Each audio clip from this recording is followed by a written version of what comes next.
sigueu benvinguts i benvingudes. Avui tanquem el cicle de la trama 2025-2026. Confiem que a finals d'agost us podrem fer arribar el nou programa 26-27. I per tancar aquesta temporada hem escollit qui millor que la Meritxell Gavarró i Sans, capelladina d'Arrel. Quan el 15 d'abril de 2025, fa més d'un any, hi vam contactar per venir a la trama, textualment ens va respondre: em fa una especial il·lusió haver rebut la vostra invitació de la Lliga de Capellades. Compteu amb mi sense cap mena de dubte. Moltes gràcies. La Meritxell, quan tenia 9 anys, mentre anava a l'escola Marquès de la Pobla, ja deia que seria advocada. Ho tenia claríssim. Tot i haver fet el màster en família a la Universitat de Barcelona, no li va fascinar i es va decantar per les successions, un món que conjuga el dret i el tracte amb les persones, les seves dues grans passions. I ben apassionada que és, em consta. Llicenciada en Dret per la Universitat Pompeu Fabra, advocada especialitzada en drets de successions des de l'any 2004, directora i fundadora del despatx especialitzat en el dret de successions Gavarró Advocats Herències. Ben coneguda per la seva participació a diferents programes de ràdio i televisió. Avui ens parlarà del que és essencial a les herències. Moltes gràcies, Meritxell. Ets a casa teva i tens la paraula.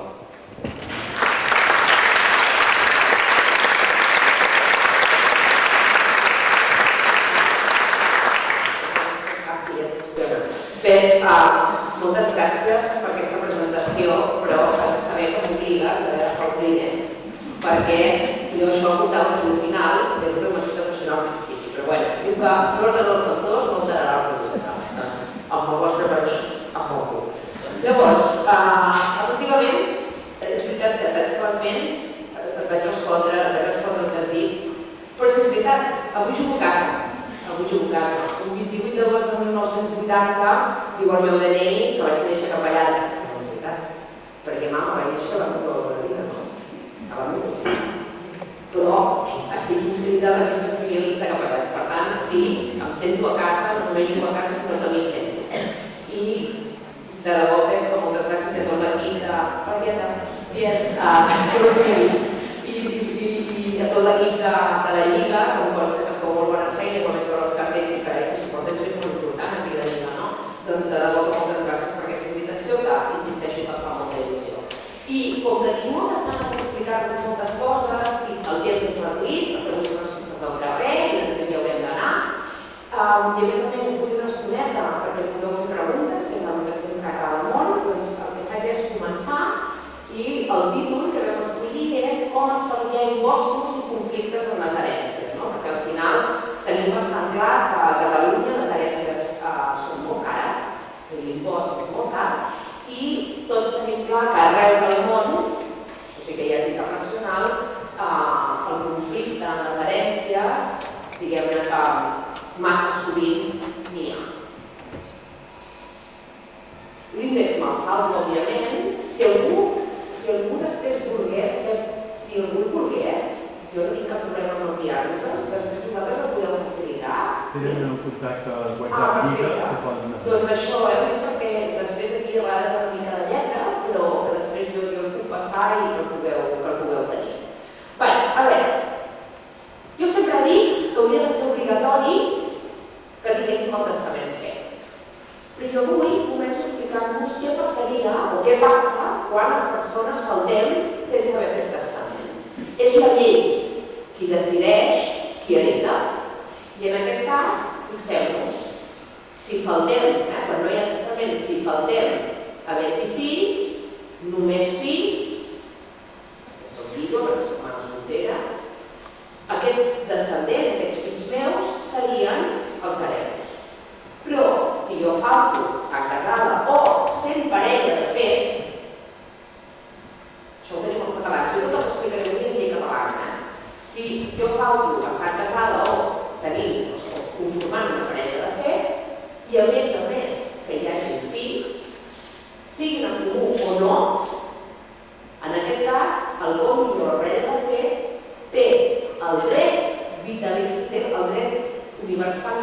dret d'usdefruit de tota l'herència. L'usdefruit és allò que jo puc decidir si és un pis qui viu allà, qui tenir la casa, qui puc deixar el pis i si allò no, el que passa és que el fruit de lloguer amb el que diu. Això és el dret d'usdefruit. Però què passa? Que aquí a Catalunya des de l'any 2009 vam dir això d'haver de mantenir l'usdefruit i la nova propietat. Però hi ha l'usdefruit sempre hi ha d'haver una nova propietat, aquesta propietat despullada, nua. Clar, si és la meva mare, jo he de compartir la meva filla, tinc la nova propietat, he de compartir l'usdefruit amb la meva mare. Però, i si em toca compartir amb la meva madrastra, que és aquesta paraula, però no, els del Disney no van fer molt bé. Però, si jo he de compartir un dret, en aquest cas la meva madrastra té l'usdefruit i jo tinc la nova propietat, potser no té tant de gust.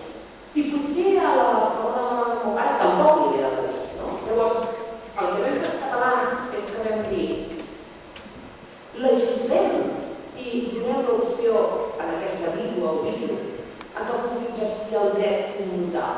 Commutar el que vol dir és que en lloc de quedar-me amb l'usdefruit de tot el que hi ha a l'herència, em quedo només una quarta part. Però aquesta quarta part me la quedo en plena propietat, diguem neta. Què vol dir? Que jo ja no he de compartir res amb la mare, la segona dona del meu pare, no? I això en molts casos és molt interessant perquè llavors la política és el que vull, no? Què passa a vegades, fins i tot quan és la meva mare? Que potser que m'interessa que tinguis diners. M'interessa que es pugui jugar més diners i llavors el que fem és que aquest 25%, ho diem així, li enxufem tot el diner i el totxo, que potser el que estem després tornant a anar una altra vegada per pagar l'impost de Plusvalor, per exemple, a l'Ajuntament, llavors aquí hem de gastar el totxo que és els immobles i ens gastarem els fills. Hi ha moltes variables, però una mica que tinguem aquesta idea de que això de treure l'usdefruit de tot, ara tenim una segona opció que a vegades és molt vàlida, tant a nivell fiscal com a nivell de relacions. Què passa si jo falto, no tinc fills, no estic casada, no tinc parella, qui heretarà són els meus pares. Són els meus pares. I si tampoc tinc pares, comencen a heretar els meus germans. I si tampoc tinc germans, m'heretaran els meus nebots. Però si fins als cosins germans, això són els col·laterals fins als cosins germans, si jo falto i no queda ningú ni tan sols cosins germans, llavors ja qui hereta és la Generalitat de Catalunya. Cada tant passa. Però, llavors, solució. Fer un testament, no? I tot això que acabo d'explicar, que és un error molt positiu, és perquè no hem fet testament. Però si fem testament ja decidim, perquè ara no, si volem deixar la Generalitat, però fem un testament, que és més fàcil. Llavors, més enllà de si hem fet o no fet testament, el que sí que per llei toca, perquè és dret imperatiu i impepinable, és la legítima. El que tots ens sona, la legítima, aquesta ens sona a tots, A Catalunya, la legítima és una quarta part, és aquest 25%. De tal manera que, si jo tinc fills o tinc pares, jo només, jo puc disposar d'aquest 75% a qui jo vull, com si vull deixar el meu veí. Si jo no tinc ni fills ni pares, ja no hi ha legitimaris. Jo llavors el 100% de la meva herència el puc deixar a qui jo vull. Aquí un punt de punt, perquè els que googlegeu i tot això és llei catalana. Què passa amb el Código Civil espanyol? Ells tenen 2 tercios de legítima. Ells vol dir que només poden testar lliurement a qui vulguin el 33,33%. És molt diferent. Els catalans, el 75% del nostre patrimoni podem deixar a qui nosaltres vulguem. La llei no s'hi posa. Només una quarta part, no 25. Mentre que la resta, no la resta d'Espanya no ho diria bé, a la majoria d'Espanya, que és el sentit del Código Civil espanyol, això encara funciona. Un terç només poden deixar lliurement a qui vulguin. I el Código Civil espanyol, els cònjuges, també tenen dret a la legítima. Només faig aquest petit apunt perquè, si se m'ocorreixi consultar el Google, que no cal, el normal és que se'n vagi cap al Código Civil espanyol encara que no s'utilitzi en català. Llavors ens pensarem que el resultat és just i no és veritat. Veiem que és molt diferent. Però ja està.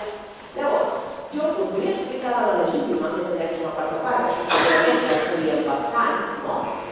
En la legítima és important saber que quan jo calculo quan és la legítima, no només agafo el dia que faltem, quin patrimoni hi ha, quin valor fer, no només faig això, sinó que també el que diu és, hi ha anat donacions als últims 10 anys, ara sí, li va donar una casa a un germà, o si li va donar els últims 10 anys, el valor d'aquesta casa també computar és sumar.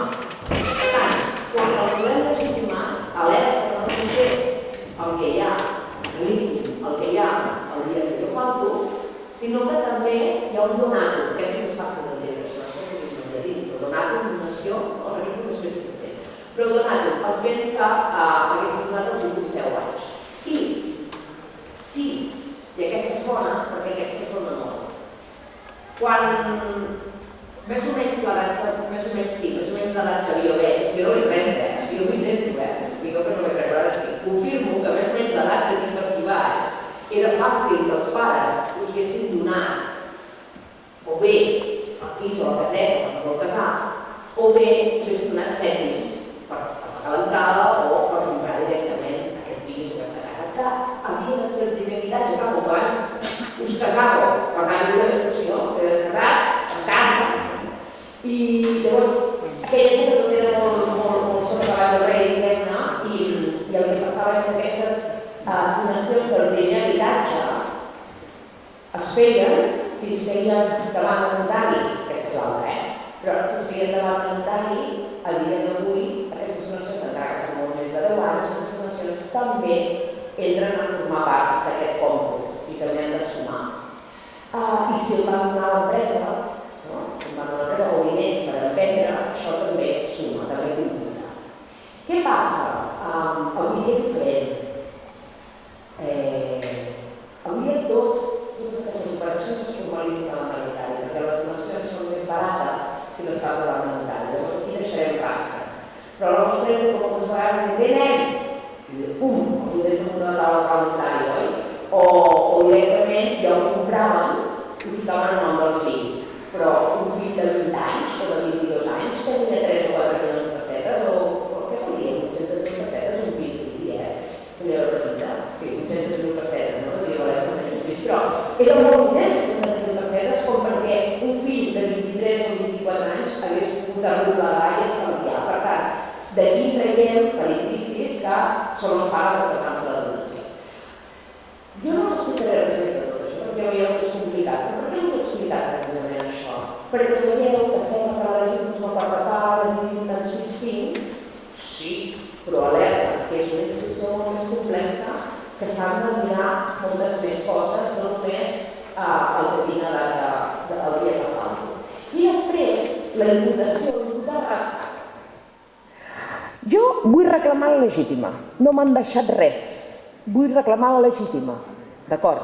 Escolta, ton pare et va fer una donació del primer pis? Sí. Ojo, que això se t'ha de restar. Et va pagar el negoci o et va donar diners per emprendre? Sí.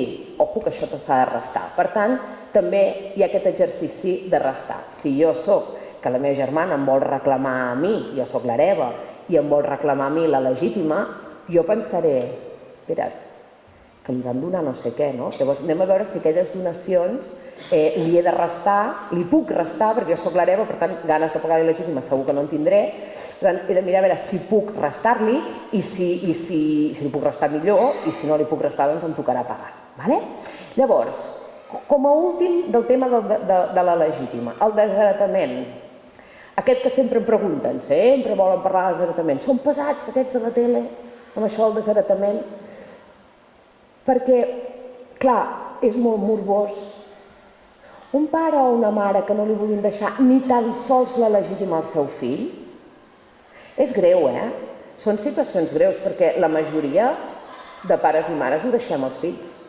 Per tant, tampoc són tanta gent, és un petit reducte els que volen desheretar. Però què passa? Com que els mitjans, bombo i plateret i vinga, llavors ens pensem que la meitat dels catalans desheretem. I no és veritat. Ho dic perquè m'agrada explicar-ho així, perquè a vegades aquesta pregunta no me la fan mai. Sempre pregunten, i quins motius, com, per què puc desheretar?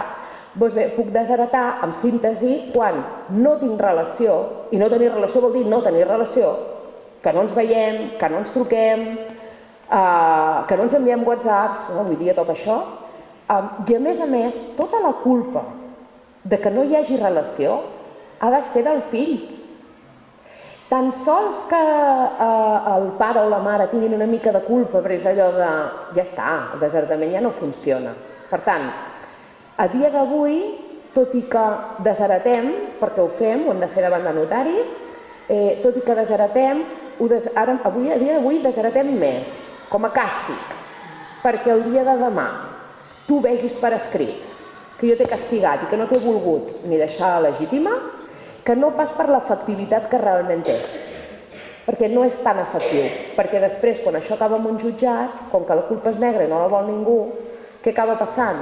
Que no es pot provar que tota la culpa, o costa molt de provar que tota la culpa era del fill o de la filla. Llavors, a la pràctica, vam avançar a nivell legislatiu, perquè això ho tenim des de l'any 2009, vam avançar incorporant el desheretament, però ens hem quedat a molt mig camí. I direu, i per què ho dius amb aquest to, Meritxell? Bé, perquè jo ja fa anys que de forma desenfadada dic que jo, i ho diré així, jo em carregaria la legítima. Per què? Jo hauria de deixar els meus fills perquè la llei em diu que no. Jo he de poder ser lliure perquè és el meu patrimoni, me l'he forjat jo, o si l'he heretat l'he mantingut jo. Vull dir que sigui com sigui és meu. I jo, com que soc de llibertat, doncs jo el que vull és tenir màxima llibertat per tastar. I la legítima em priva en un 25% si tinc fills de no poder tastar. Ojo, que els meus són petits i adorables. Però si jo, quan em faci gran, no vull donar-los aquesta part als meus fills per el motiu que sigui, jo voldria poder ser lliure. Llavors res, que entengueu també el to que jo he utilitzat, que no us penseu que... Som uns quants, els que som els juristes més joves ja anem bastant en aquesta línia, però els que són més grans, que ens precedeixen, són de no, la legítima és una institució catalana que, clar, no la podem tocar. Llavors, bueno, fem una cosa, no l'eliminem, fem-la petita, i a la pràctica és com si ens la carreguéssim, no? Però la veritat és que jo sí que l'eliminaria o la faria tan petitona que és com si no n'hi hagués, no? Molt bé, seguim. Hereu! Uau! Aquesta també et sona, la paraula hereu. Però dues coses només d'això. Els hereus no tenen per què ser en plural. Jo puc nomenar un sol hereu. La llei el que em diu és que com a mínim a Catalunya hem de tenir un hereu, perquè si no el testament seria nul. És greu, la nulitat d'un testament, us imagineu? N'hi ha pocs, però n'hi ha.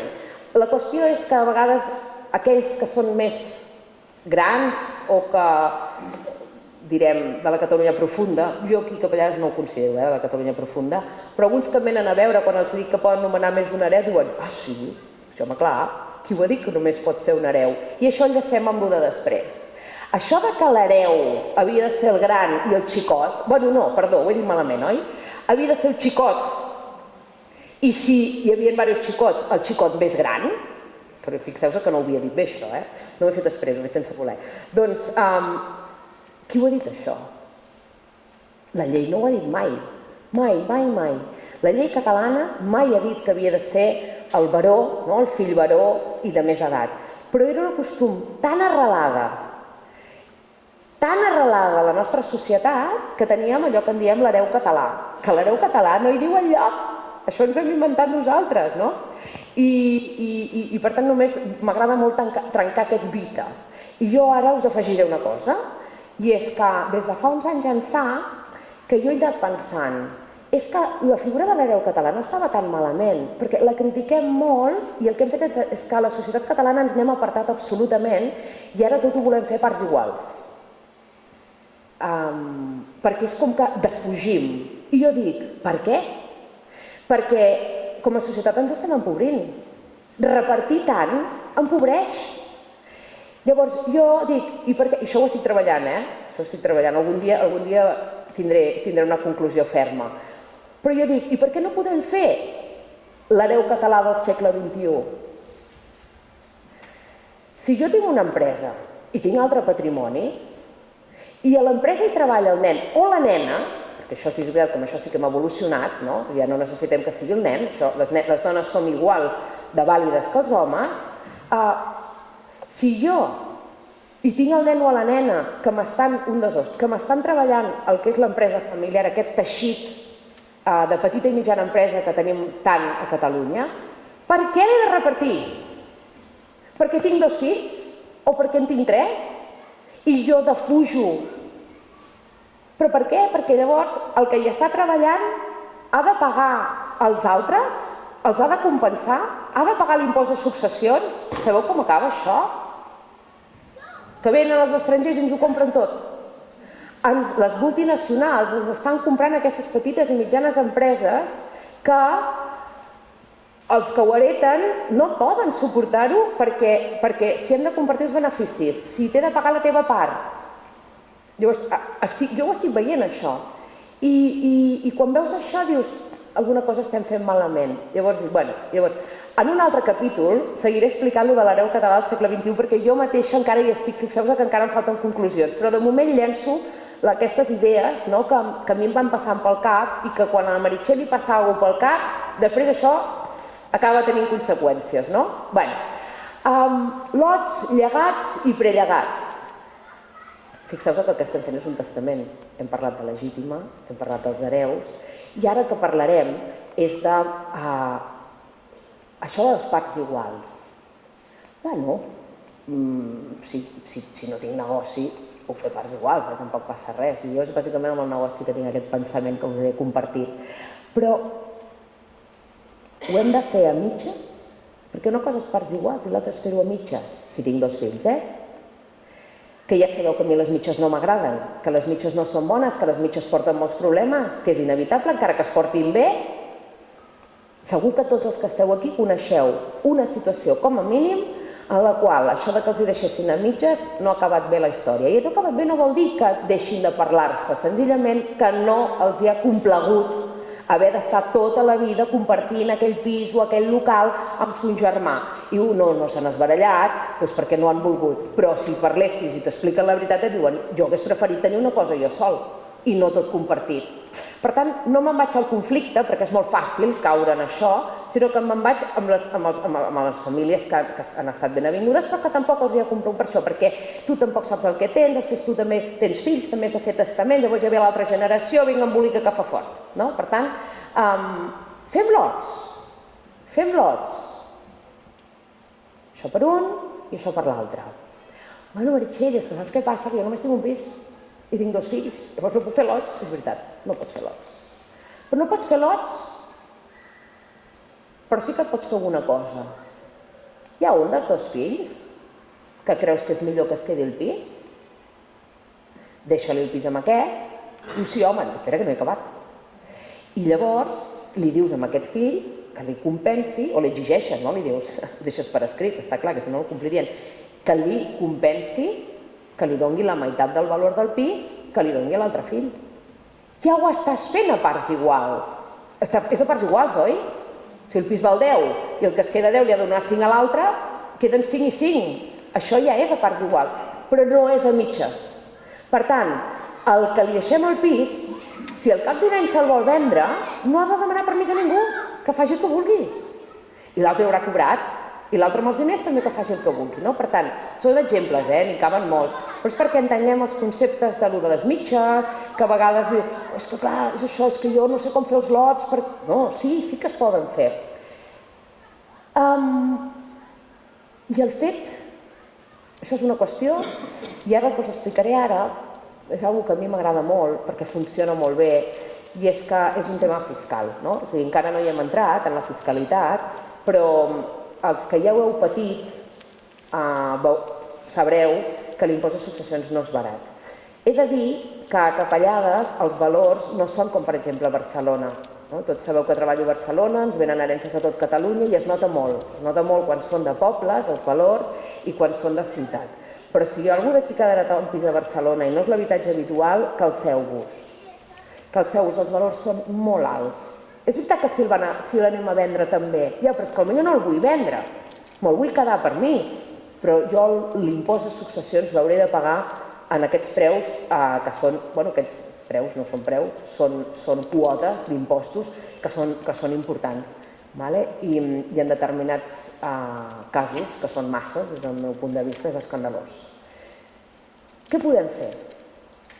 Si jo dic que et deixo aquest pis, i et deixo aquest pis, i et deixo aquest pis, i te'ls deixo per separat, et permeto que tu puguis dir que n'acceptes un, que te'n quedes un i que l'altre no el vols. I llavors ja establirem per qui ha d'anar, si tu no el vols.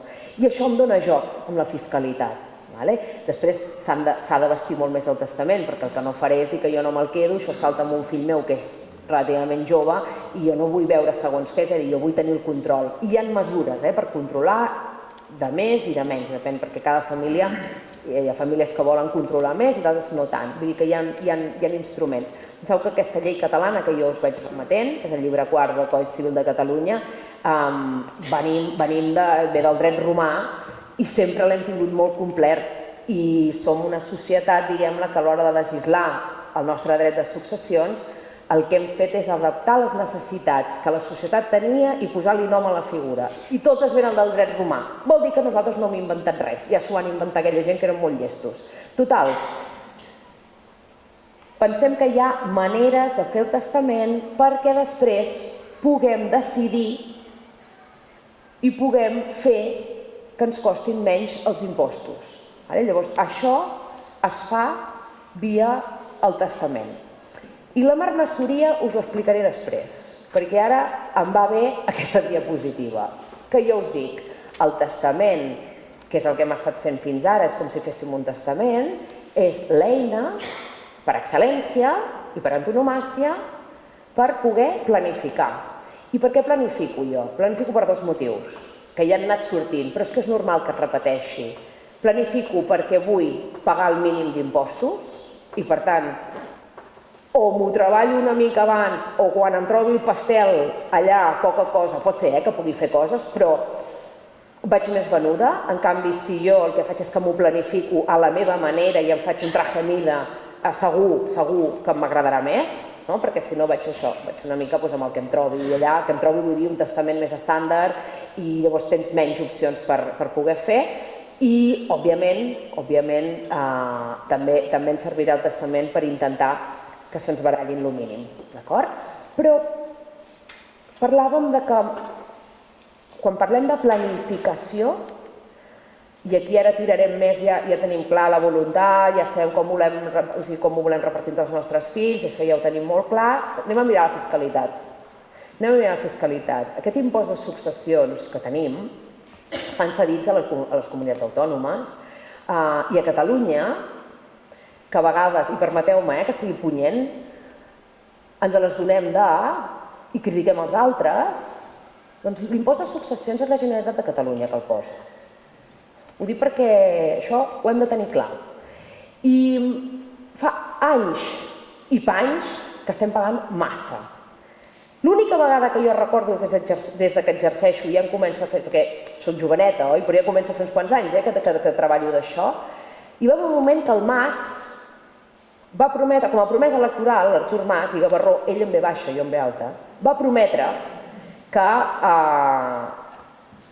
trauré l'impost de successions si em voteu.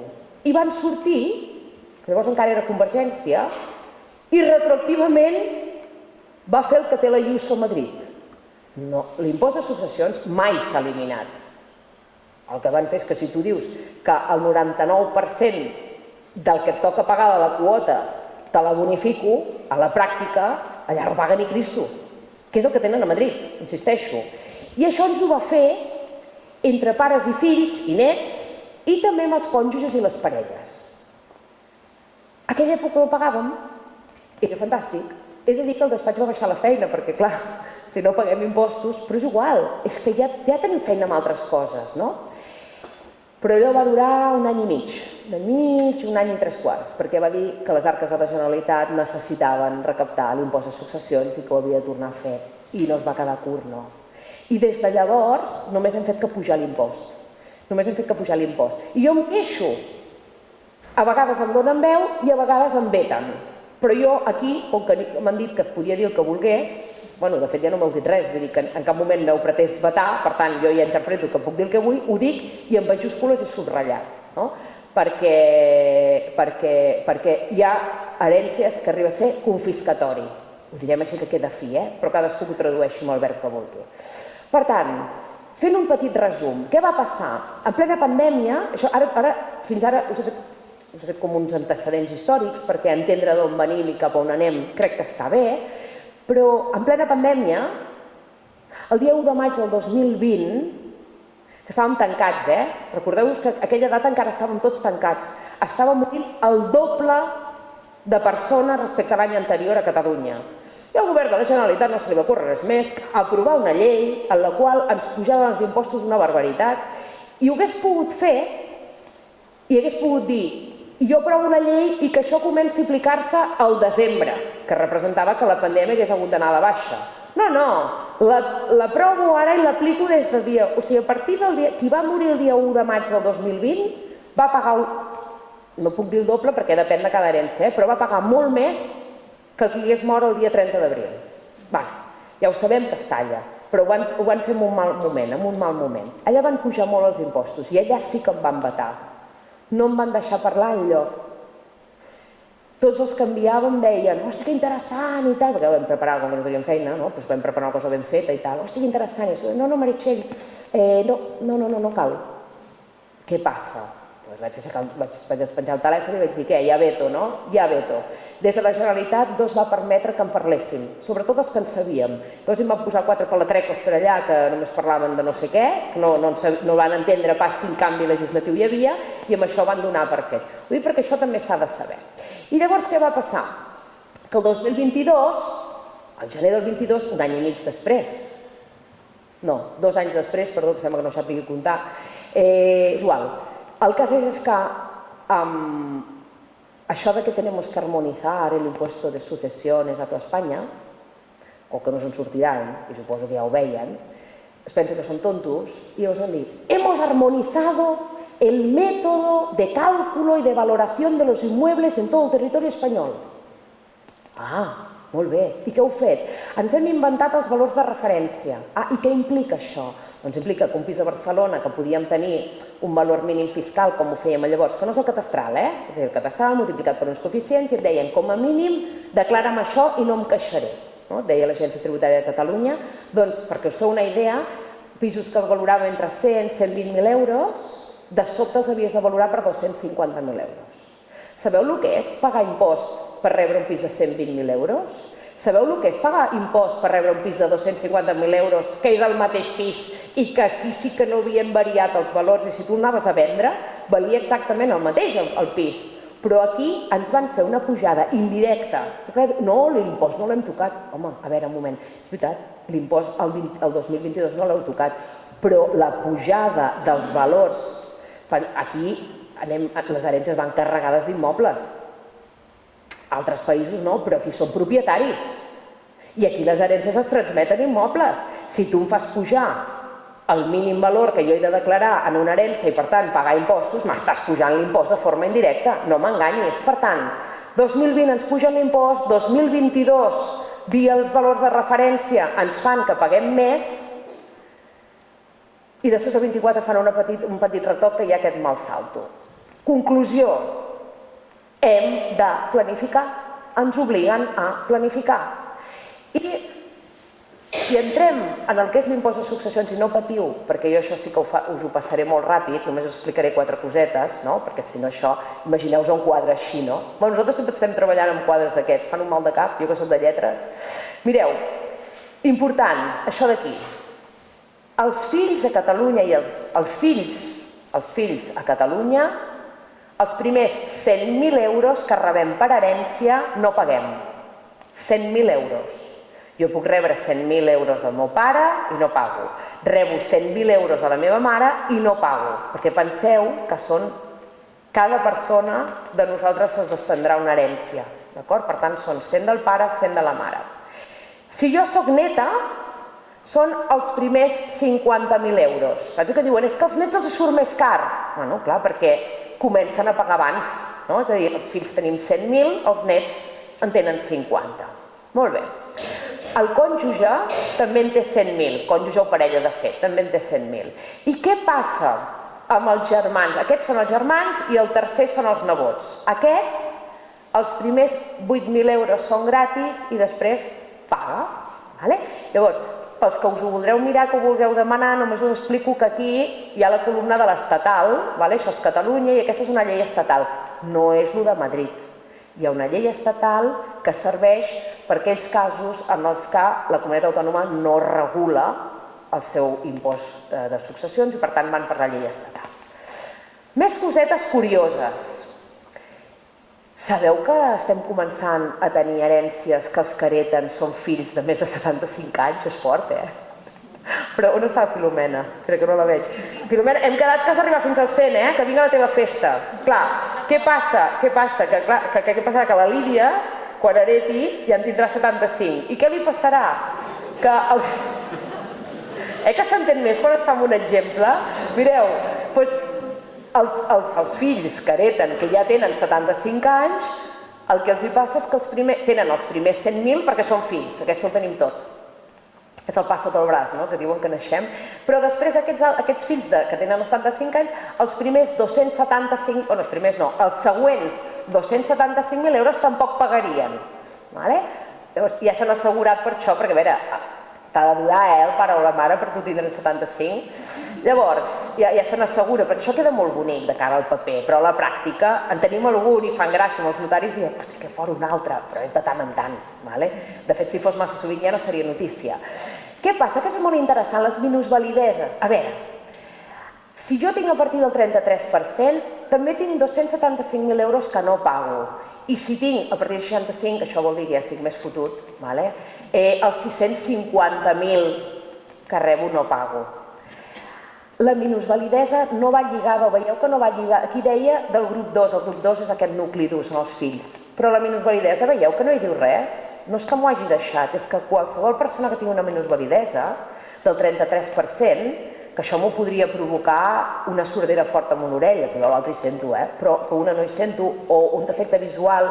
Recordo una vegada al despatx hi havia una noia que estava allà sentada, jo la veia moníssima, moníssima, i llavors dic, és que tinc unes minusvalidesa, i perdona, dic, però em pots dir on? I em va dir, és que no puc girar el braç, i feia així, i aquest sí que el podia girar i aquest no, i clar, no se li veia, sentada no se li veia, no? Doncs aquesta noia tenia més d'un 33%, i per tant, en aquest cas ella no va pagar perquè tenia els 275.000 euros. Què vull dir amb tot això? Que a vegades no anem a demanar, perquè aquesta minusvalidesa no dona dret a paga. No dona dret a paga. Això és, la Generalitat et declara un grau de minusvalidesa perquè tens això, algun tipus de dolència física. Això fa que l'impost de successions paguem molt menys. Les franges de vida, això, el nom m'oblideu-se'n, està molt mal trobat aquest nom. Rentes vitalícies, us sonen aquestes coses? Jo us en deuen haver venut, no? Aquells de la Caixa en venen moltes, em fan que sí amb el cap, perquè en venen moltes. Bueno, aquestes rentes vitalícies el que tenen és que els fills fins a 25.000 euros, que en lloc de rebre en un compte corrent ho rebo en forma de renta vitalícia, doncs els primers 25.000 euros paguen zero. Hi ha una exempció total en els primers 25.000 euros. Bueno, a vegades va bé, tot suma per planificar i fer que paguem menys impostos. Aquesta és la gran reducció, que és la d'habitatge habitual. Si jo rebo l'habitatge habitual del meu pare o de la meva mare, jo la tinc bonificada en un 95%. Dues qüestions aquí importants. Una, jo no necessito estar empadronada a casa del papa o de la mama, no cal. És l'habitatge habitual del causant, per tant del difunt. Ara ho dic perquè la gent, ai, la filla no està empadronada. No passa res, no cal. Això és impost de successions, és habitatge habitual del causant. I l'altra qüestió és que, alerta, perquè si jo l'hereto i me'l vull vendre, jo ja no em puc aplicar la bonificació. Perquè la bonificació, diuen, jo et deixo bonificar, faig una bonificació del 95%, que és una bonificació important, però el que et diuen és, però l'has de mantenir 5 anys, pots llogar, però no el pots vendre. Si tu te'l vens, llavors has de retornar aquesta bonificació.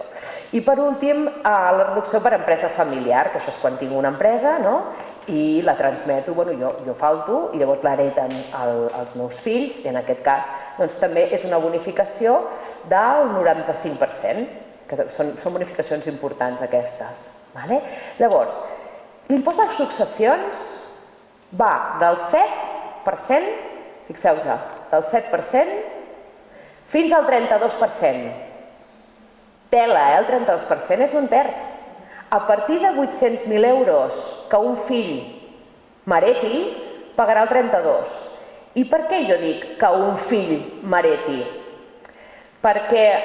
doncs no la trobo. És igual, espereu-se, que no la trobo. Us ho explico i ja està. És aquí. Els fills se'ns multiplica per 1. El que ens surt a pagar se'ns multiplica per 1. Doncs clar, tot allò multiplicat per 1 com queda? Igual. Però en canvi, quan...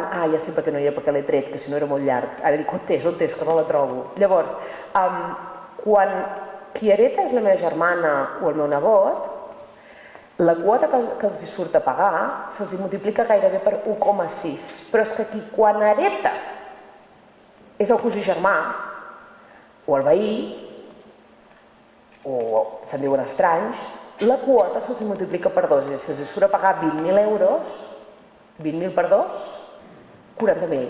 Plas! Llavors, per això jo deia que a partir de 800.000 euros, el mínim que es pagarà és aquest 32%. Però què li passa a la meva cuidadora o al meu amic que jo li vull deixar? 32 per 2, 64. Hombre! Llavors, clar que són confiscatoris aquests impostos quan passen. I hi ha gent que ho deixa a no familiars, perquè quan no tenen familiars ho deixen, vull dir que n'hi ha. Llavors, que ho tinguem present. I llavors, en l'altre cas, en els casos que són fills de pares a fills, que és la majoria, tenim aquest del 7 al 32, i va pujant, i va pujant. I què passa?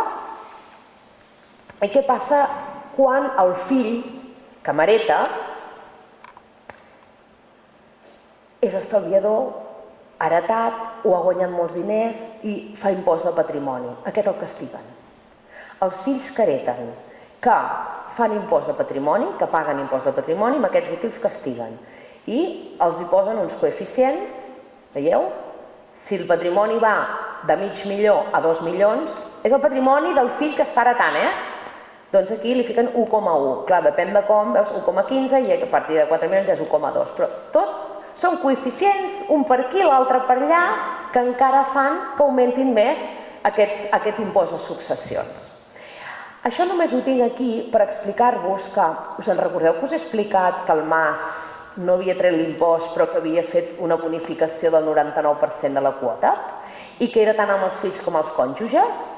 Doncs quan va dir que necessitava diners les arques de la Generalitat, va mantenir, i això encara ho tenim a dia d'avui, va mantenir el 99% de bonificació en la quota entre cònjuges i parelles de fet.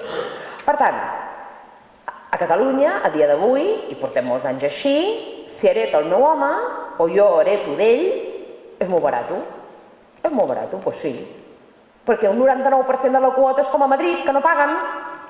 Llavors nosaltres entre cònjuges ho tenim igual que ells. El que passa és que això que no us faci confondre. Perquè fixeu-vos en una cosa. Jo, que sóc jo, tinc patrimoni. Jo ja tinc coses al meu nom. Hereto del meu home. Engreixo aquest patrimoni. Ara jo no he pagat. Barato ara, ja hem quedat que és barato. Però jo el que he fet és engreixar el meu patrimoni i llavors jo això, quan jo falto, ho passo als meus fills. Allò del 7, 11, 14, fins al 32, el que pot passar és que, com que he engreixat el patrimoni, quan els meus fills heretin de mi, pagaran molt més que si haguessin rebut una part de son pare i una part de mi. Perquè la clau en l'impost de successions, quan planifiquem, l'únic que fem és baixar bases, fer que heretem menys. I com podem baixar bases? Doncs podem baixar bases fent donacions. Què els hi passa a les donacions? Que l'impost de successions de donacions, el de donacions a Catalunya està prou bé, perquè on hi teníem un 32% hi tenim un 9%. Això oi que ho entenem fàcil? A partir de 600.000 euros, jo, per rebre una donació dels meus pares, jo pago un 9%, mentre que per herència, a partir de 800.000 jo ja en pagava 32. I llavors, Meritxell, per què dius això de que les donacions... Per què fas aquesta cara? Perquè l'impost de donacions a Catalunya està molt bé, però si jo faig una donació d'un immoble, amb aquesta idea de voler aprimar el patrimoni, perquè les donacions no són cares, si ho comparem amb les successions, què em passa aquí? Que quan jo, el normal és que aquell immoble jo l'hagués heretat fa 20 anys o l'hagués comprat fa 20 o 30 anys. Imaginem que el vaig comprar per les 800.000 pessetes que dèiem, però això ja fa 40 anys, no? És igual. I jo ara, aquest immoble, aquest valor de referència que us parlava, em diu que com a mínim hi he de posar 150.000 euros. Jo he tingut un guany patrimonial de gairebé 150.000 euros. A mi em faran passar per caixa a la Hisenda de Madrid, de l'IRPF, i em diran que he tenido una ganancia patrimonial i que pague. És un moment. Que no estic venent, que li estic regalant al meu fill. Bueno, el que sigui, Pots regalar qui vulguis, pots donar. Diu, i què? Tant si vens, que mentalment entenem que si venem i tenim un guany, ens toqui passar per caixa. Això més o menys, diguem-ne que ho tenim acceptat i interioritzat. El que no entenem, que el cap, em sembla que n'he ficat un de més de cap, és que si jo regalo, si jo dono i per tant jo no tinc cap benefici d'això, de debò que jo he de pagar, jo estic fent la donació, jo dono, jo he de passar per caixa, doncs sí. Llavors, en IRPF em toca passar per caixa. Què passa? Que estem parlant més o menys d'un 25% que em tocarà pagar d'IRPF d'aquest guany patrimonial. Si sumeu el 25 i sumeu un 5 o un 7, no surt a compte. Llavors, el que em mata no és pas l'impost de donacions, sinó que és l'IRPF aquest. Alerta, perquè amb aquests fons d'inversió, que també hi ha gent que en lloc de tindre totxo ho va fer, o sigui, ho va invertir en borsa, alerta perquè els fons d'inversió per poder-los donar primer els he de vendre. I si venc un fons d'inversió, igual que si venc un pis i tinc guany patrimonial, què em passarà? Que hauré de passar per caixa a pagar IRPF. Llavors potser no surt a compte. I bueno, però quan ens morirem també haurem de pagar aquest IRPF. No.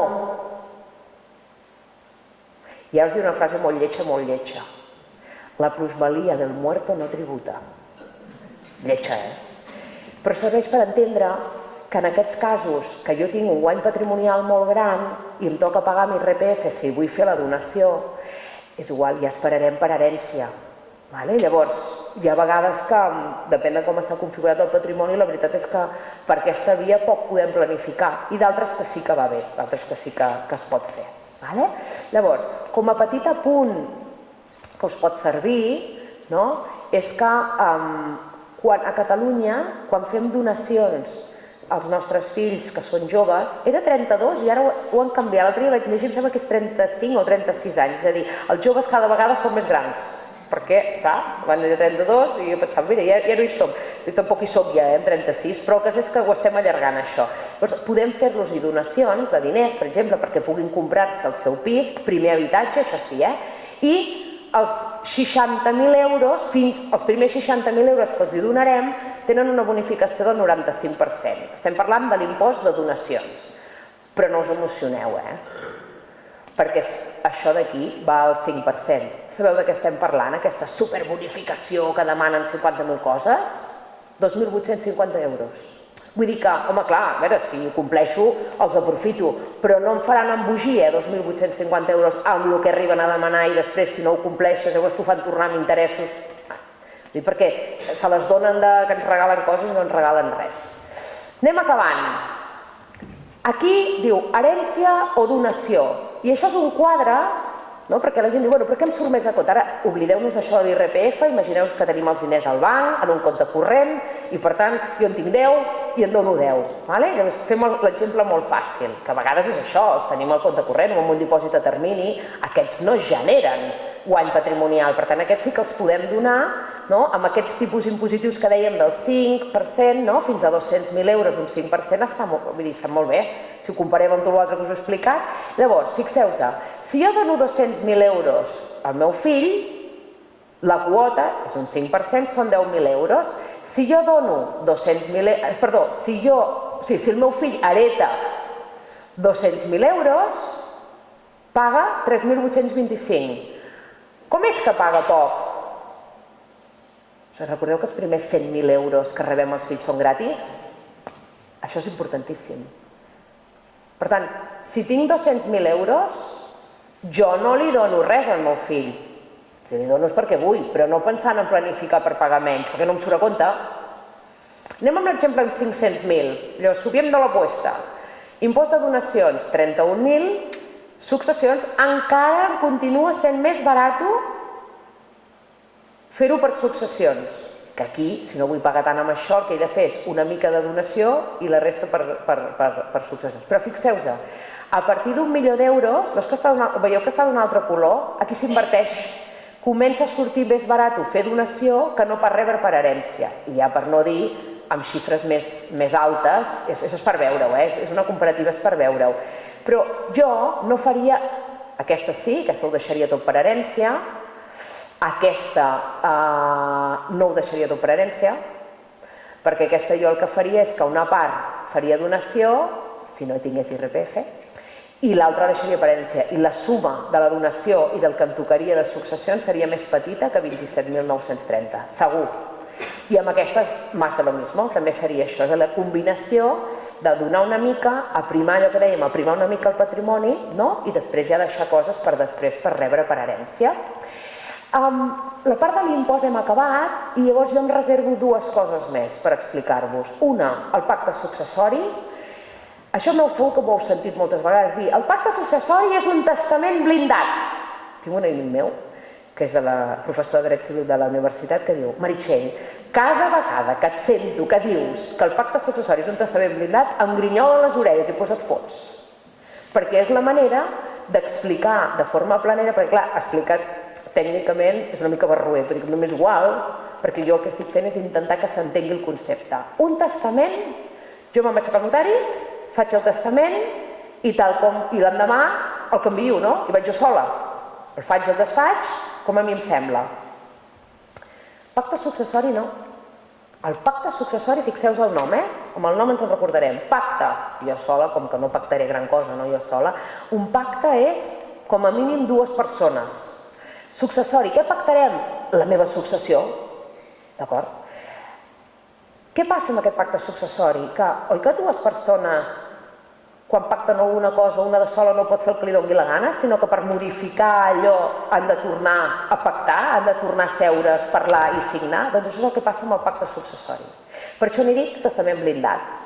Perquè potser a mi el que m'interessa és, hi ha molts supòsits, el cas típic i tòpic és m'estic fent gran, jo encara tinc el cap clar, però a mi em fa por perdre el cap, que em toquin massa la barbeta i que em facin canviar.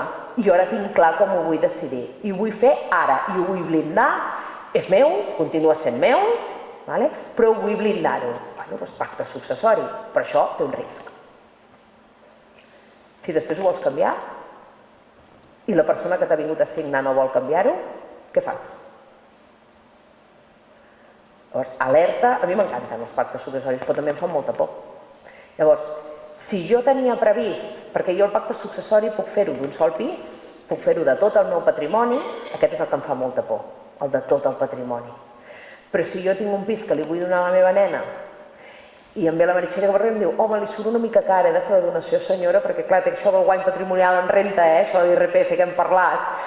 Diu: però vostè que li voldria donar? Diu: però necessita que el tingui el seu nom? Diu: no, però clar, jo pensava, bueno, ja, perquè vol fer obres, i pensava, bueno, doncs ja li fico el seu nom. Dic: doncs mira, fem una cosa, fem un pacte successori, com que vostè ja tenia decidit de donar-ho, clar, si jo ho vull donar, jo ja estic perdent el control sobre aquest pis, oi? Doncs ja no ve d'aquí, llavors sí que em puc blindar sense problema.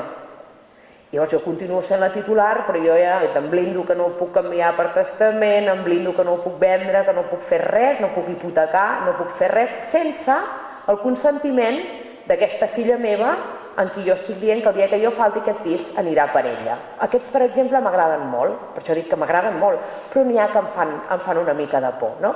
I al final és això de avisos i cauteles, perquè s'han de fer, i la irrevocabilitat és això que jo no ho puc canviar sola, com sí que ho puc fer en un testament.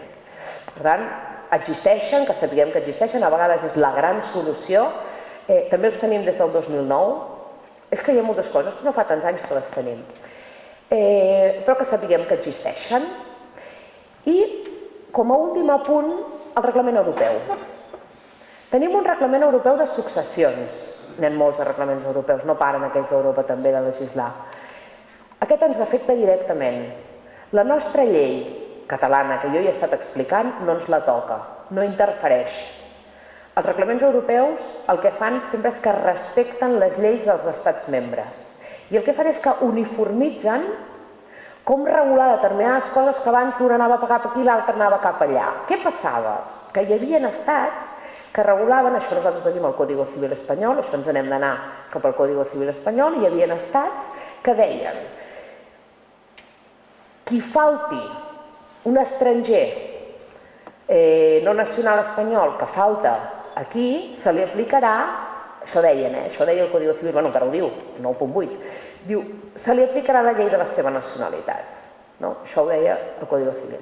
Què va passar? Llavors, hi havia estats que deien això, estats que deien s'aplicarà la llei del lloc d'on resideixi aquesta persona amb independència de la seva nacionalitat, i això era un cacau. I el reglament europeu diu, ja veuràs, ho arreglarem tot. I ara entendreu el per què ho tinc aquí i us ho vull explicar. Diu, en cas que no digui res en el testament, en cas que no hagis dit res de quina llei vols que se t'apliqui, diu, el dia que faltis s'aplicarà la llei de les herències, de les successions, de l'estat on resideixes. Per tant, aquell francès que ha vingut a la Costa Brava, que li encanta la Costa Brava i no ha dit res al testament, perquè aquells no en fan, els francesos no en fan masses de testaments, i no fa testament i mor sent resident a la Costa Brava, segons el reglament europeu, se li aplicarà la llei catalana. Però si és francès, bueno, però el reglament europeu ens ha unificat a tots. Jo, catalaneta, que he nascut aquí i tal, però me'n vaig a viure a Brussel·les. I em moro sent resident a Brussel·les. Si jo no he dit res en el meu testament, quina llei s'aplicarà? La belga. Però i si jo en el meu testament dic sí, jo soc resident a Brussel·les, però jo vull que se m'apliqui la llei catalana, que és la llei de la meva nacionalitat. Us ha sonat raro això que acabo de dir? La llei catalana és la llei de la meva nacionalitat. Ara us ho explico, No, es diu així i està escrit així. Ara us ho explico. Llavors, com que jo he fet elecció de llei, que se'n diu professio iuris, jo podré, o sigui, quan jo em mori, s'aplicarà la llei catalana de les successions, encara que jo estigués vivint a Brussel·les. Aquest punt, ara us explicaré la nacionalitat, que ja feu una cara, tots el que us ha agradat més de tota la conferència, ja ho he vist. Però això per què us ho he explicat? Ara faria aixecar la mà. Qui té fills o nets vivint a l'estranger? Un només? A veure, un per allà al fons, sí que es mouen poc, la gent de capellades, tu. Perquè jo comptava que la meitat m'aixecaríeu la mà. Bueno, ho explico igual, per si a cas. Però el cas és que tots aquests fills que tenim escampats, que marxen tots a Erasmus i es queden per allà, clar, un cop es queden per allà, perquè d'Erasmus no es considera que és residència en un altre estat, perquè només hi van estudiar i prou, però els que ja es queden per allà, allà sí que estableixen la seva residència. Què passa? Que tots aquests, si es moren, se'ls aplicarà la llei del lloc on estan. Estem parlant d'Europa, Fora d'Europa això no aplica. I, clar, no està de més que facin un testament dient, els que són d'aquí, que apliquen la llei catalana, més que res perquè és que la d'allà no la coneixen, no? Llavors, aquest era el punt. El que passa és que no m'ha funcionat, us explico la nacionalitat.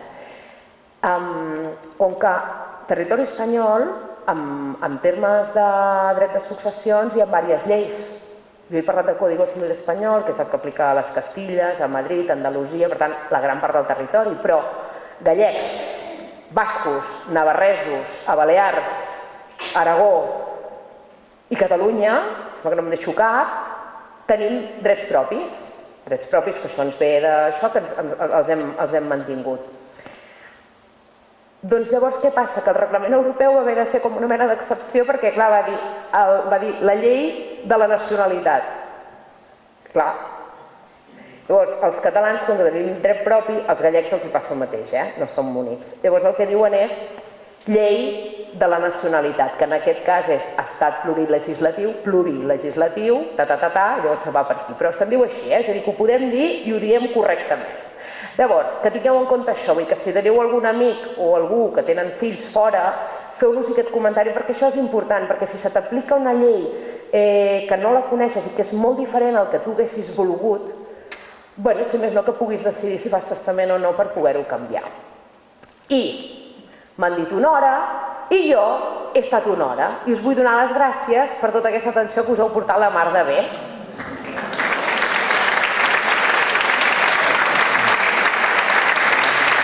Però no he acabat. No he acabat. Em falta una cosa molt maca, que l'he preparat amb moltíssima il·lusió i més enllà que després farem les preguntes, però jo ja ho sabeu, soc filla de Capellades, avui és dijous, dia de les places, jo soc de la plaça Xica, seré sempre, i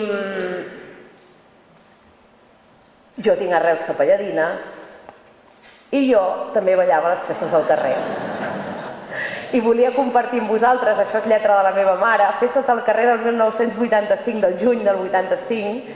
Aquest és el Tom Pons, que m'ha autoritzat, li vaig dir, Ton, és que surts a quasi totes les fotos que tinc a l'àlbum de petita, m'autoritzes? Diu, i tant, però me les has d'enviar, ja les té, no? I aquí el Tom Pons i jo, això l'Alfons, el fotògraf, ens feia posar així. Us en recordeu? Que ens feia, jo me'n recordo que ens feia posar així, i aquí amb la Panera, aquest és el meu cosí, i el Toni, i amb la Panera, i després aquí, que és la meva... Perquè bueno, tenia moltes de fotos, o sigui, vaig haver de fer, perquè tampoc els hi ficaré tot l'àlbum, però aquí és a l'església amb el Ramon Balcells, que era el meu ballador. A Ramon no li he demanat permís, perquè no tinc el telèfon, però suposo que no li sabrà greu. I que ballàvem a l'Esbart, tots dos, i aquí vam anar a fer l'ofrena de les festes del carrer al matí, que ens van treure al col·legi, i vam anar a fer l'ofrena a l'església. I avui la Rosa m'ha dit... Com ha dit que es deia aquest capellà, Rosa? Aquesta us la sabíeu, Doncs això, i llavors us volia fer aquest petit homenatge a Capellades i a la gent de Capellades, no? Perquè al final el que vaig fer aquest cap de setmana passat és remenar les caixes dels àlbums fins a trobar les fotos que no es trobaven, mare, i feu-vos això. Per mi, això és un homenatge a Capellades, a les festes del carrer, un dia com avui, que és dijous, dia de les places. Què passa? És que no ho volia dir perquè tampoc li he demanat permís, però aquesta nena tan mona, vestida de marinareta, és l'Alba de Calvester, la meva veïna, que es veu que ja eren modernes i no devien trobar xicot i ens van posar dues noies. No ho sé, mama, això ho sabràs tu, però bueno, ara sí que jo dono per acabada el que és la conferència, perquè per mi això era important de poder fer el comentari amb vosaltres. I, Pep, no sé si voldreu passar el micro, perquè si algú té alguna pregunta o el que sigui, doncs jo, amb molt de gust, ai sí, si podem apagar aquell d'això, que us ho agrairé. Amb molt de gust que us contestaré tot el que pugui més. Controlar el temps perquè hem d'anar a les festes del carrer, però són les 7:05, així que anem bé. Hola, has parlat com d'un coeficient... No et veig. Ah, sí, ara sí.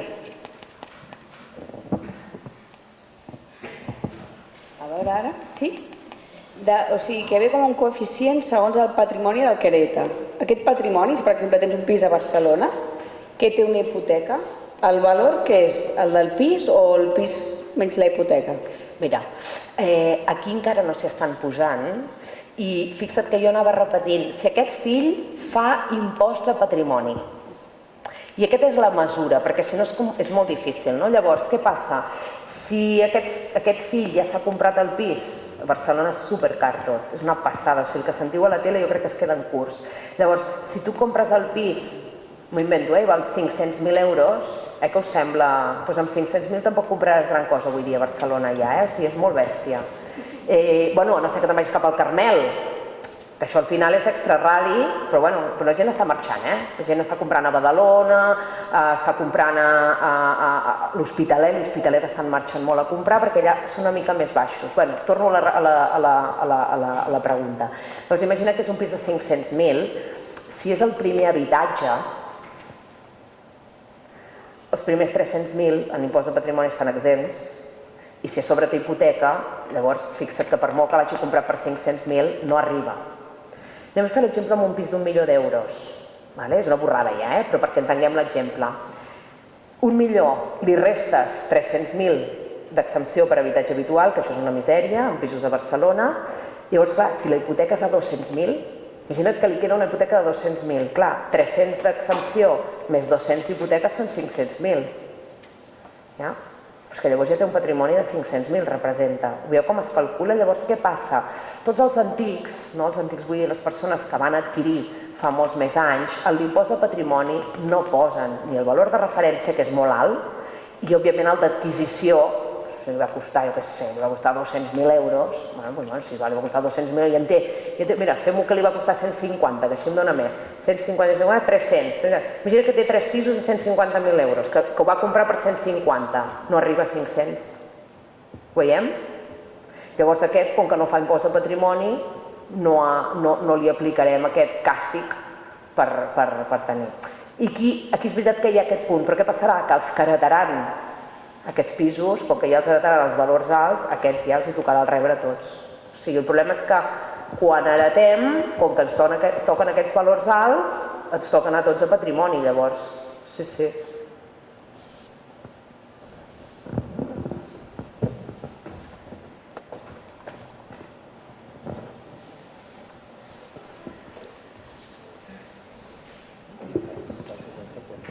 Hola, Meritxell. Hola.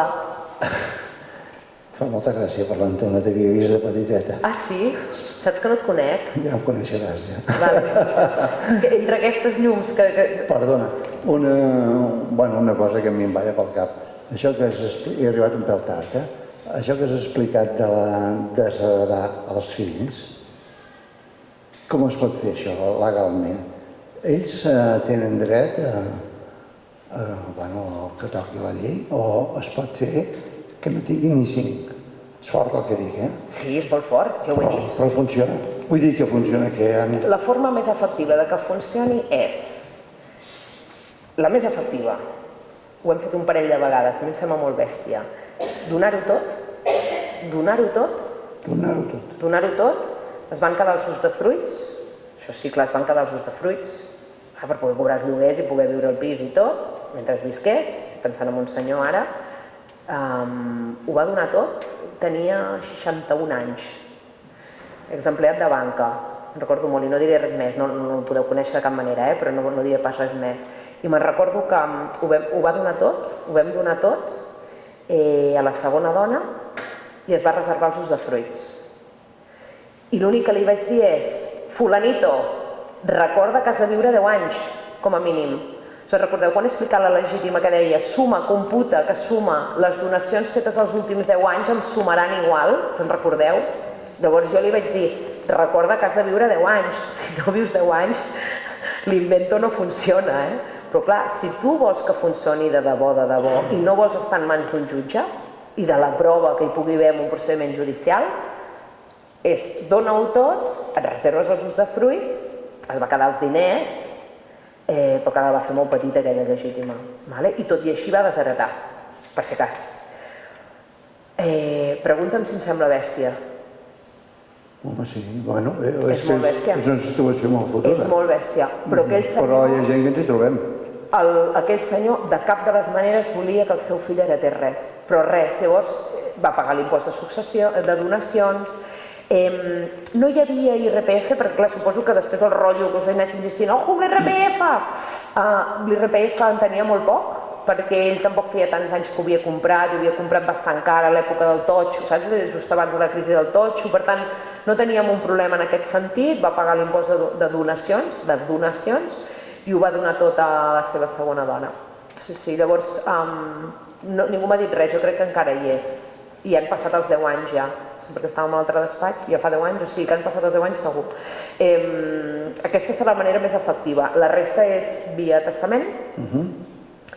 Fer el testament desheretant és molt senzill, ningú et fiscalitza, el notari deu manguard que et digui alguna cosa, i jo inicialment era reàcia a acompanyar els clients que volien desheretar si no ho veia clar, perquè estava, diguem-ne, que portava una mica el traje com si fos un jutge.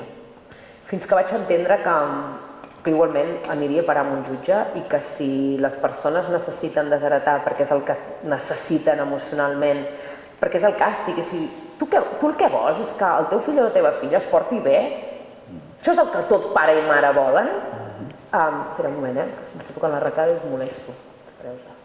Tot pare o mare el que voldria és recuperar aquella relació amb el fill. És que no em crec que hi hagi cap pare i cap mare que em digui el contrari. Però com que no te'n surts i el que vols no ho pots tenir, només hi ha una cosa que sí que depèn només de tu, que és castigar-los via el testament. I aquest càstig és dir que els desheretes. Llavors jo vaig entendre, ara l'he acabat de liar, però bueno, jo vaig entendre que jo no era ningú per no acompanyar-los. I vaig fer un canvi de xip a nivell professional, vaig canviar de xip. I llavors quan diuen que em deixaràs i tant, expliqui-m'ho tot, que jo li faig una redacció de colló de mico, perquè òbviament quan nosaltres redactem el que fem és un relat, és literatura, i el que fas és que tota la culpa és del fill. Tu l'expliques dient miracles i busques la causa, has de buscar la causa, i el que expliques és que tota la culpa és del fill. Però clar, el fill no és manco, El fill en el seu dia també donarà el seu relat. I quin relat donarà? Que tota la culpa, però no li cal. És que el fill tan sols que demostri que una part de la culpa era del pare o de la mare, ja en té prou. Llavors aquest és el punt que no anem bé. És a dir, quan jo he dit vam fer un intent que semblava que anàvem bé però no anem bé, és que no anem bé perquè és que el desheretament després amb els jutjats es perden, el 99% de casos es perden. Ergo, no arribem al jutjat. El que fem és negociar. Però llavors no havíem quedat que m'havien desheretat per no haver-li de pagar res. Ho veieu? No funciona. El que passa és que és això, insisteixo, si tenen ganes de desheretar jo els acompanyo, jo els faig una redacció molt maca, perquè jo no soc ningú, perquè no ho facin. Té respost? Bueno... Té respost però no té respost el que volies, oi? Com t'ho diré? Clar, sóc jo el que em trobo així. Sóc jo el que em trobo així. I tinc por perquè la meva actual parella, també tinc fills amb la meva actual, clar, dius, aquesta dona ha estat tota la vida... Posa-hi un marmessó al testament. Va. Posa-hi un marmessó. Això també és una paraula que m'agrada sentir-la. El marmessó, en castellà és albacea, que jo ja sabeu que estic popularitzant el concepte, perquè el que no pot ser és que tinguem una superfigura en el nostre Codi Civil i que no sapiguem ni com aquell que diu que existeix, i si sabem que existeix tampoc sabem per què serveix, no? I ja sabeu aquesta vocació que tinc de popularitzar i d'apropar figures que semblen complexes i bueno, i ho són, però que les podem entendre, coi, i les podem aplicar. Llavors posa-hi un marmessó al teu testament i llavors el fill o filla que vulgui reclamar-hi la legítima a l'hereu, que entenc que seria la teva segona dona, doncs que no s'hagin de trobar. Llavors si tens un marmessó, l'heu vist que l'he col·locat a dalt? Heu vist les mans? Aquests dos estan així i he col·locat el marmessó a dalt. No ha sigut casualitat, que jo col·loqui el marmessó a dalt vol dir que està per damunt de tots. El marmessó no és Déu, igual que Messi tampoc ho és, però quasi, oi? Doncs això. Llavors el marmessó és un director d'orquestra que el que fa és dir, espereu-vos, a veure, legitimari, un moment, el marmessó no podrà decidir si té dret o no té dret a la legítima, Això només ho pot decidir un jutge. Però jo us he dit que les negociem totes, oi que sí que us ho he dit? Doncs per anar a buscar un advocat que t'ho negociï, si hereu i legitimari, si l'hereu està d'acord en que és igual si li pagaré perquè no vull anar al jutjat perquè ja sé que això costa molt, no? Llavors aquí el marmessó sí que pot intervenir, llavors el marmessó és el que diu què valen les coses, com se li paga aquesta legítima, i llavors el marmessó aquí en aquest cas intermedia, intercedeix perquè hi pugui haver aquest acord i llavors prepara l'escriptura i signen.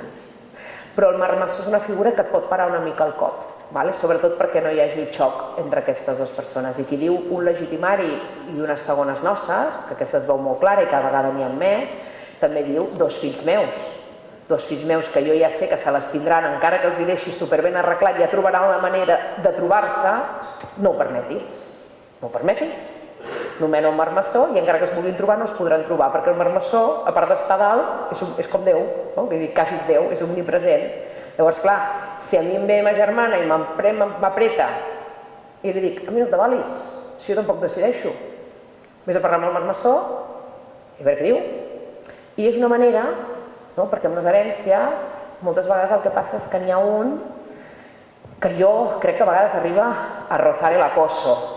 WhatsApps, trucades, mails. Llavors l'altre, que vol tenir una posició més passiva i tal, clar, és que no para. I jo penso, ja, és que no ho puc evitar, perquè com a advocada de parts tu no pots evitar.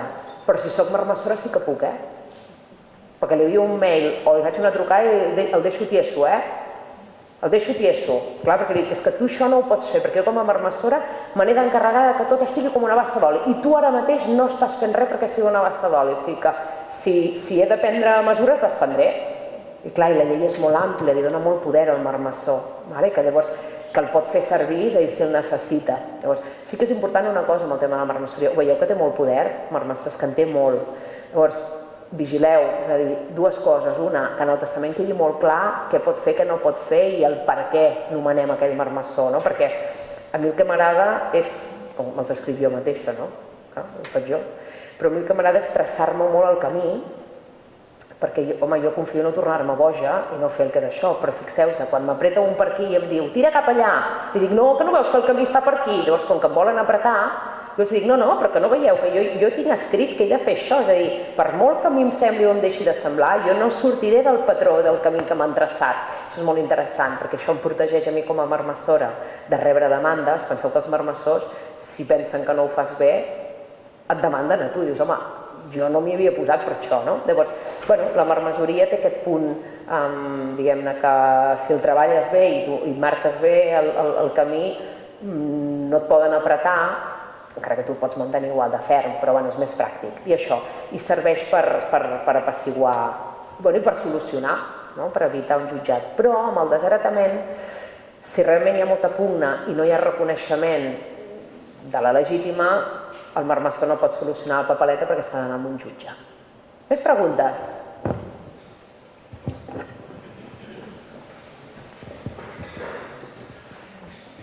A veure, hi ha una cosa que no m'ha quedat, no has explicat, potser no entra dins de la teva feina.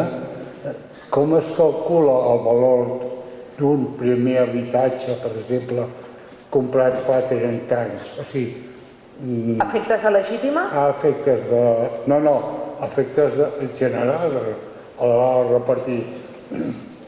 No, Imagina que hi ha... ho repartim, si jo reparteixo un habitatge i el reparteixo pel dia que jo falto, per tant ho deixo un testament i ja pel dia que jo falto, si jo el repartiment el faig pensant que els hi vull deixar equitatiu als meus fills, ho faig a valor real. Què me'n donarien si això ara ho vaig a vendre? Però si jo ho faig a efectes fiscals, quan els hi tocarà pagar d'impost, ho faig amb el valor de referència, que acostumen a ser una mica més baixos que no els valors reals. I el valor real, en aquest cas, que O el caçador... el saps tu, que també podria ser que el sapiguessis, però mira, el veí l'ha venut per tant. Però una casa de fa 30 anys, per exemple, va variar molt. Llavors, aquí no hi ha veí que valgui, perquè no és com un pis, en aquesta descartada. Després, pots contractar un pèrit immobiliari que et digui o la immobiliària de turno, però ojo amb aquests, ara és quan tenim un immobiliari, un Meritxell traspassat, però aquí no ho sé jo, a comarques, però sí que tinc l'experiència de Barcelona i aquests de color verd i tot això, que no direm noms, que el piso vale 600.000 i el pis s'acaba venent per 400.000, que és el seu preu. Llavors, per què li van dir 600? Perquè el volien captar com a client. Per tant, no diré res de les d'aquí, perquè és veritat que no les conec i segurament són més honestos, molt més honestos que no els de capital.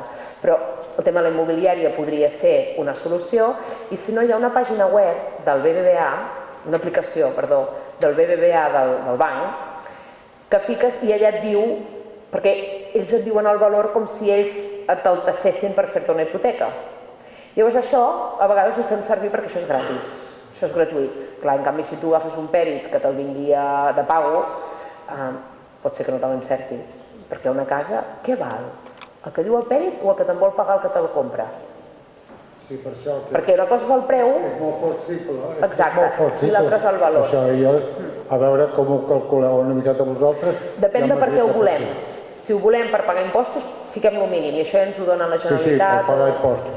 Per no pagar impostos a l'hora de la successió. Si és per això, valor de referència. El valor de referència és el que ens dona el propi catastre, no és el valor catastral de l'IBI, però és el que ens dona el propi catastre, llavors agafem aquells per pagar impostos, perquè és el més baix que ens deixen posar.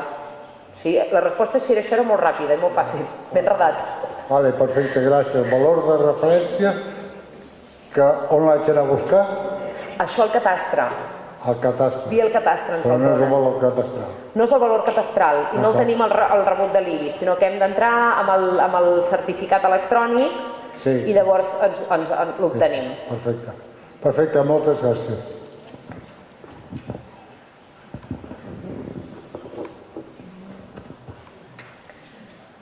Doncs si no hi ha més preguntes... Ah, sí? Ai, perdó, no ho havia pas vist. Sí, una pregunta. Té dret a rebre una herència dels avis, una neta que no ha volgut tenir mai relació ni amb el seu pare, que ara ja no hi és, està mort, ni amb els seus Quants anys té la neta? És bona aquesta pregunta, La neta és major d'edat ja, té 21 anys. En el cas de quan es morin els seus avis, té dret a rebre alguna cosa d'ells? Mireu, la neta ara mateix té 22 anys. Considereu que la neta amb 22 anys podria prendre una decisió per ella sola d'anar a veure els avis? Sí, oi? Ho tenim claríssim. Molt bé. Ara imaginem que aquests avis van fer un testament fa 10 anys, quan la neta en tenia 12. I la van desheretar, quan la neta en tenia 12. La causa de desheretament, quan la neta tenia 12 anys, no es donava. Perquè oi que amb 12 no li atribuirem aquesta responsabilitat? Per tant, a dia d'avui, la neta se la pot desheretar, perquè hi ha causa. Però si el testament està fet de quan la neta era petitona, ja poden anar a canviar el testament aquesta gent. No, no és el cas. Però ho veiem, la diferència? Llavors, dit això, empalmaré i aprofitaré l'explicació que havíem fet cap a l'altre sector, no? I és que un jutge serà el que decidirà si tota la culpa de que no hi hagués relació era de la neta. I segueixo explicant-me. Això és la següent pregunta. Com es pot demostrar, perquè és molt difícil de demostrar que ha sigut sempre per part de la neta la que no ha volgut mai... Quina prova em donaran a mi, com a advocada, que aquests avis han intentat tenir relació amb la neta? Per això que... I aquí és on hi ha la clau. Els avis han d'enviar-li una carta, que no serveix una carta normal, perquè no podrem provar-ho, que elimini un burofax. Burofax, tu pots marcar que sí amb acusament de rebuda i amb certificació de contingut. Per tant, podrem provar el dia de demà que els avis han intentat tenir relació, perquè li han enviat un burofax i li han dit tenim moltes ganes de poder tenir una relació, encara que sigui mínima amb tu, però és que ets la nostra neta, tens la nostra sang, però no el coneixem. Entenem que quan eres petita, veieu el relat com estic inventant? Però es tracta d'això, Entenem que quan eres petita, aquí si li volem fotre canya és per culpa de ta mare, i si no li volem fotre canya perquè realment voldríem que ens vingués a veure, doncs llavors això ens ho estalviem, i llavors entenem que de petita no decidies per tu mateix, però tens 22 anys, et veiem al Facebook perquè a través de no sé qui i tal, i jo no vull veure't a través d'unes fotografies d'això. M'agradaria molt tenir relació amb tu. Si et sembla bé, doncs mira, podem quedar a la biblioteca el dissabte a les 5 de la tarda. Aquest no, perquè no hi ha temps, a l'altre. I li fiques, com qui fa una cita, com aquell qui diu per anar al notari o per anar a això. M'ho he inventat, però entenem, llavors, aquí comences a provar que aquests avis han fet actes per poder estar amb la neta, i si la neta no respon, tinc prova per defensar-ho. Però què passa? Que els avis que els hi passa això sovint no diuen res i ho viuen malament, òbviament que ho viuen molt malament, però en el silenci, és allò que els drets bruts es renten a casa, no? Això també és molt català. I quan hi ha la defunció, i potser van a fer el desheretament, però ja hem quedat que el desheretament sol, el normal és que no ens funcioni, no? I llavors, clar, quan venen els advocats, bueno, prova, a veure, demostra'm que realment allà hi havia intencionalitat, no?, de que hi hagués relació. Bueno, està claríssim. Dic, bueno, sí, està claríssim per tu, però clar, jo he de convèncer un jutge. Per tant, prova, un burofax, intentar anar a picar sense acossar, sense arribar a l'acosso, picar a la porta. Dius, és que jo anava allà, picava i no m'obrien. No, doncs agafes un diari, és molt cutre el que dic ara, però és així, agafes un diari, que es vegi la data i fas la foto, conforme estàs picant, el timbre d'on viu la neta. És cutre, oi que sí? Però és que és cutre que no hi hagi relació entre la família. Llavors, clar, tot el que es desprèn, no? Tot el que hi ha, que es desprèn de situacions que ja no són normals, doncs lo normal és que no sigui normal, i permeteu-me el joc de paraules, no? Però passen aquestes coses, i és veritat que cada vegada passen més, perquè fixeu-vos com jo us he explicat dret, però també m'agrada molt analitzar-nos familiarment, personalment, com a individus, com a col·lectivitat, el per què estem anant cap a un costat o cap a un altre, no? Si us heu fixat, que si em carregaria la legítima, però hi han sortit cosetes d'aquestes, perquè això ajuda a entendre el per què està passant, no? I jo no soc sociòloga i tampoc hi he entrat en això perquè no tenia tanta estona, m'encanta parlar d'això, però al final havíem d'anar a cada barraca. Però això cada vegada es dona més, no? Aquest egoisme, diguem-ne,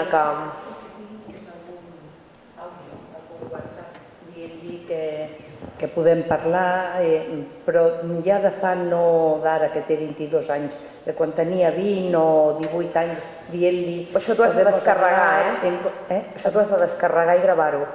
Perquè perdràs el mòbil o canviaràs...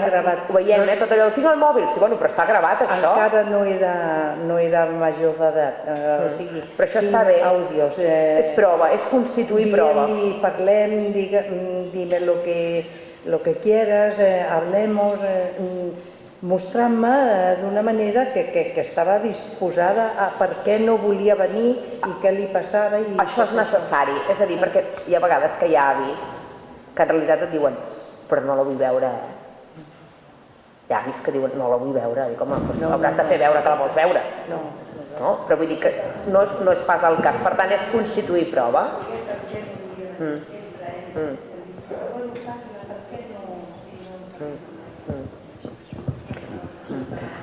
Legalment, els avis, per llei, tenen dret a poder tenir visites i estar amb els seus nets, no? Jo, com explicava el Pep, jo de família hi vaig durar ben poc, no em va agradar gens, però bueno, vaig fer el màster i a vegades llegeixes coses, no? I un parell de vegades he vist com avis han interposat una demanda al jutjat demanant aquest dret que tenen com a avis de poder veure els seus nets. I els dos casos he vist que han acabat de la mateixa manera. A part de dir-vos, com el Rosari de l'Aurora, que això ja ho devíeu suposar, han acabat amb una sentència donant la raó a l'avi, o a l'àvia, igual als avis, no? És a dir, clar, és que tenen dret. Però que després a la pràctica no els veuen. Perquè, clar, no es presenten i que has de tornar a posar una altra demanda per dir que no s'ha presentat, llavors els avis desisteixen.